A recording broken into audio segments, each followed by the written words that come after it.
للمرة الثانية أعود وأقول للشعب المغربي: انتظروا المفاجأة الرياضية القادمة التي سيحققها الفريق المغربي خلال الفترة القادمة بمونديال حلو. 2026.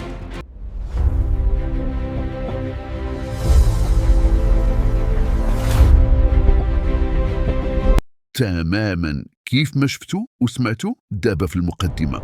ليلى عبد اللطيف فجرت قنبلة من العيار الثقيل وأكدت باللي المغرب مازال كينتظر فرحة هستيرية، فرحة اللي غتنسينا في كاع اللي فات. ولكن باش تفهموا الصورة كاملة وتعرفوا علاش هاد الهضرة تقالت دابا بالضبط، خاصكم تعرفوا الكواليس الخطيرة اللي كتدور. عقلوا على هاد الكلام مزيان، لأن كأس العالم 2026 غادي يكون الموعد الحاسم للمملكة المغربية الشريفة باش تربع على عرش الكرة العالمية، أو على الأقل نوصلوا لمرحلة عمرنا حلمنا بها.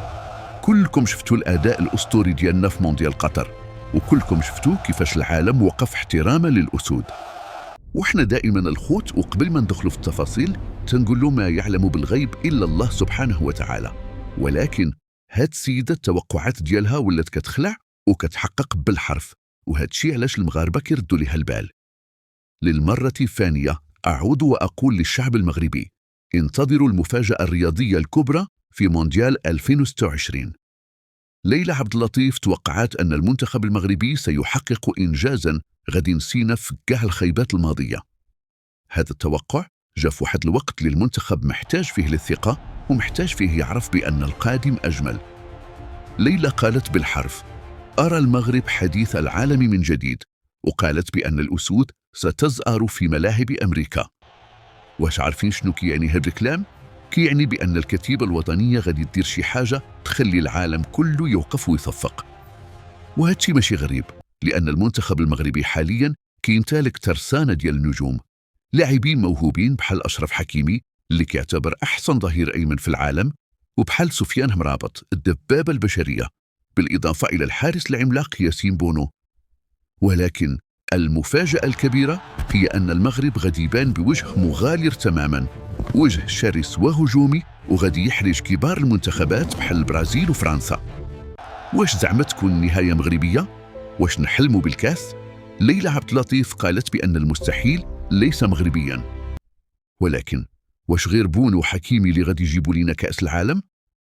لا، الجواب هو لا.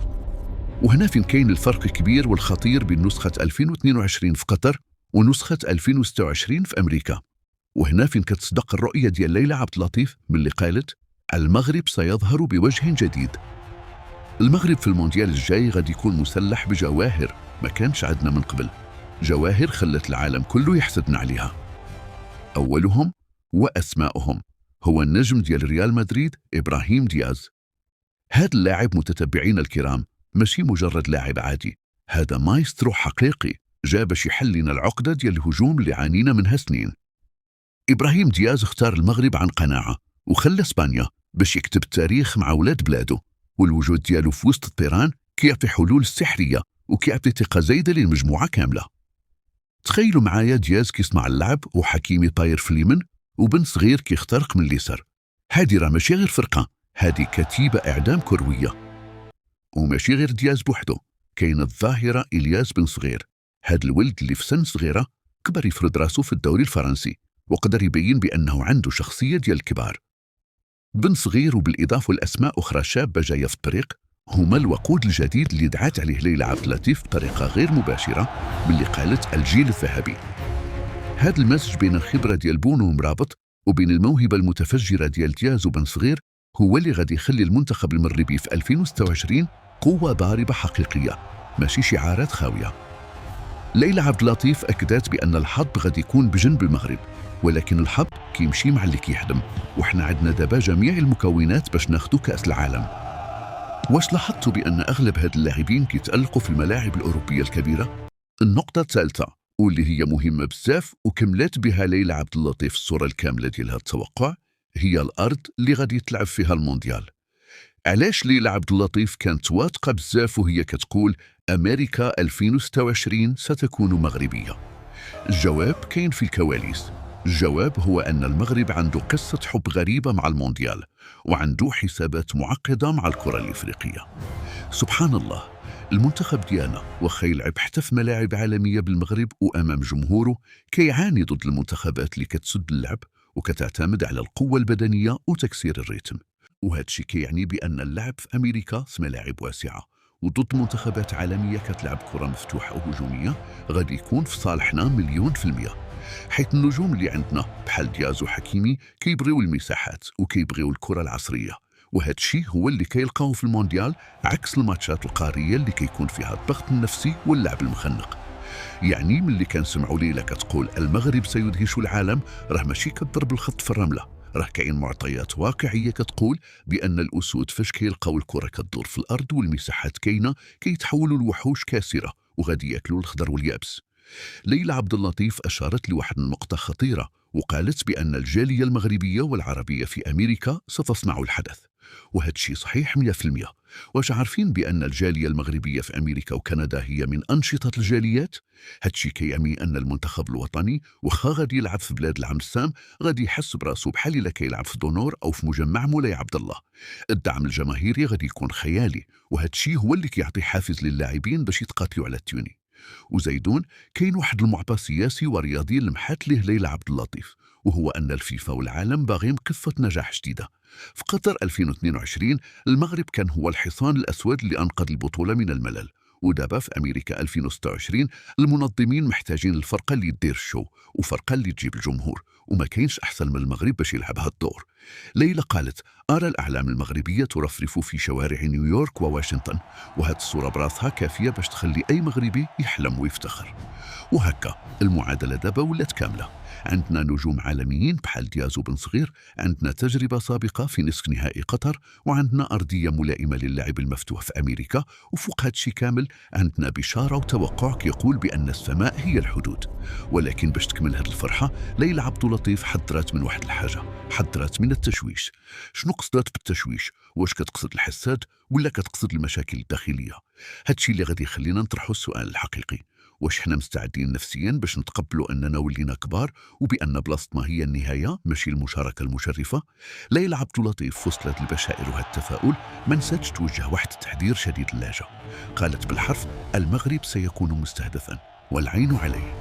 واش كتعرفوا شنو كيعني أن المغرب مستهدف؟ كيعني أن النجاح ديالنا والوصول ديالنا للمربع الذهبي والإشعاع اللي حققناه ضر بزاف ديال الجهات، وخصوصا الحساد اللي ما باغينش يشوفوا هاد البلاد غاديه للقدام. ليلى لمحات لوجود مؤامرات أو محاولات لضرب استقرار المنتخب، سواء عبر إشاعات كاذبة أو عبر خلق الفتنة بين اللاعبين والجمهور. وهنا فين كيجي الدور ديالنا حنا كجمهور واعي. الدور ديالنا هو نكونوا الدرع اللي كيحمي ظهر الأسود. الرسالة واضحة، لا تلتفتوا للوراء ولا تستمعوا للأصوات المحبطة. راه غادي تسمعوا بزاف ديال الهضرة، غادي يقولوا لكم المغرب غير زهر، غادي يقولوا لكم الفريق كبر في العمر. هادشي كله مجرد تشويش باش يطيحوا لكم المورال. ولكن ليلى عبد اللطيف طمنت الجميع وقالت المغرب محمي والنية هي السلاح الفتاك. هاد النية اللي ولات ماركة مسجلة عالمية هي اللي خلاتنا نربحوا إسبانيا والبرتغال، وهي اللي غتخلينا نقهروا العمالقة في 2026. وزيدون كاين واحد العامل آخر مهم بزاف، هو الاستمرارية. المغرب ماشي بحال شي منتخبات كتبان مرة وتغبر 10 سنين، لا، المغرب دابا ولا عنده مشروع كروي، ولا عنده أكاديمية محمد السادس اللي كتخرج النجوم، ولا عنده جامعة كتقاتل باش تجيب أحسن اللاعبين مزدوجي الجنسية. هاد الشيء كيعني أن توقعات ليلى عبد اللطيف ماشي مبنية على الفراغ، ولكن مبنية على خدمة وتخطيط استراتيجي. وملي كتقول أرى المغرب في النهائي، راه ما بقاتش نبتة أو حلم مستحيل، راه ولات هدف مشروع. تخيلوا معايا نشيدنا الوطني كيتعزف في ملعب ميت لايف في نيويورك قدام 80 ألف متفرج في الماتش الفينال. واش ماشي مشهد كيستحق نقاتلوا عليه؟ واش ماشي حلم كيستحق نصبروا على هاد الكبوات الصغار باش نوصلوا ليه؟ الجواب عندكم يا مغاربة. واش عندنا الثقة في ولادنا؟ واش عندنا اليقين في الله؟ إلا كان الجواب هو فكونوا هانين. 2026 غادي تكون سنة التتويج وسنة رد الاعتبار وسنة كتابة التاريخ بمداد من ذهب. وفي الختام بغيت نقول لكم واحد الكلمة من القلب، كلمة لكل مغربي حر كيبغي بلاده وكيغير على الراية. دموع البارح هي اللي غادي تسبي فرحة غدا، والخسارة في إفريقيا عمرها ما كانت نهاية العالم، بالعكس هي بداية الحلم الكبير. ليلى عبد اللطيف رمات الكرة في ملعبنا وقالت كلمتها: المغرب قادم بقوة، وداب الدور علينا احنا باش نتيقوا في راسنا. ما يهمناش اشنو كيقولوا العديان، وما يهمناش اشنو كيديروا الجيران.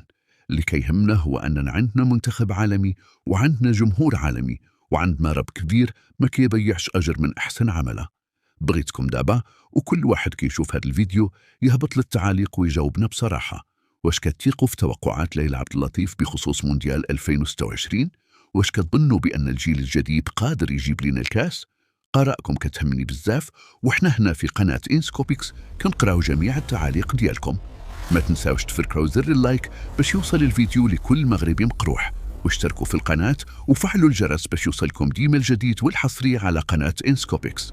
خوتي المغاربة، الراس مرفوع والهمة عالية، وديما مغرب. موعدنا في الفيديو الجاي.